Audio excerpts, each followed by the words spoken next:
Welcome, doctors, to our series on understanding your PLAB-2 results and how to effectively communicate this information with patients.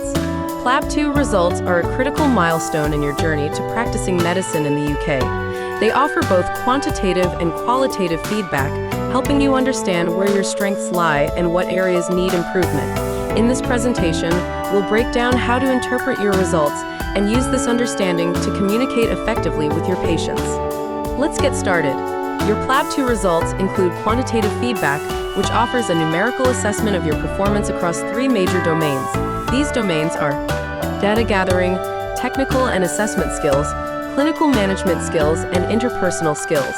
Each of these domains is crucial to providing high-quality patient care. You'll also receive your station-specific scores and your overall score, showing whether you met the required pass mark. Now, let's dive into understanding the domain scores in detail. For data gathering and technical skills, this domain evaluates your ability to take a patient history, perform examinations, and interpret clinical data.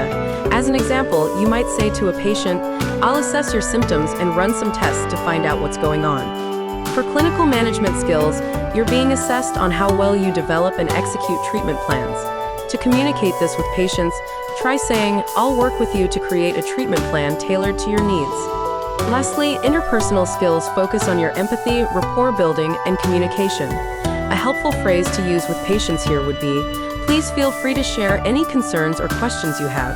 Each station in PLAB-2 presents a clinical scenario, and you will receive a score for each one, alongside the pass mark for that station. Your overall score indicates whether you passed the exam as a whole. In addition to the quantitative scores, you'll receive qualitative feedback, which provides insights into specific areas of your performance. This feedback is based on 10 preset statements examiners use to highlight where you did well and where you need improvement. This is crucial for identifying areas to build upon, both in your practice and in patient care. The areas include consultation, diagnosis, examination, findings, issues, language, listening, management, rapport, and time. Let's explore each in more detail and how you can apply this feedback in your patient interactions. Looking at specific feedback statements, for example, if you receive feedback on a disorganized or unstructured consultation, this means you need to take a more systematic approach during consultations. You can reassure patients by saying, "I'll guide you step by step through our consultation." Another common feedback might highlight that you did not recognize the key issues during a consultation. A good response in practice could be, "Let's focus on your most pressing concerns first." For diagnosis, feedback could indicate you missed or struggled with identifying the correct diagnosis. A helpful phrase in response to this would be, "I'll gather all the necessary details to ensure we make the most accurate diagnosis." Similarly, if your findings were not accurate or complete, you might say to a patient, "I'll carefully review all the findings to make sure nothing is missed." If you receive feedback on your physical examination skills, this could mean you didn't perform the examination competently or in the correct order. In response, you might reassure patients by saying, "I'll perform a thorough and systematic examination to ensure we cover all necessary aspects." In the case of time management, feedback might suggest you took too long in one area at the expense of others.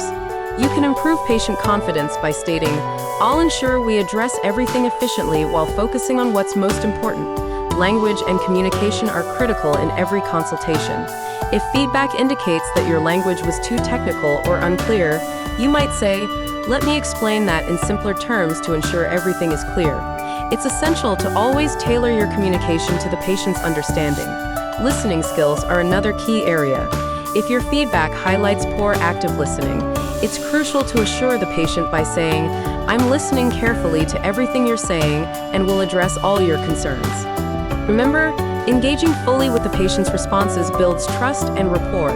Management planning feedback may suggest that your management plan wasn't in line with current best practices. To communicate this effectively to patients, you can say, "We'll follow the most up-to-date guidelines to ensure the best treatment plan for you." Building rapport is essential for patient-centered care.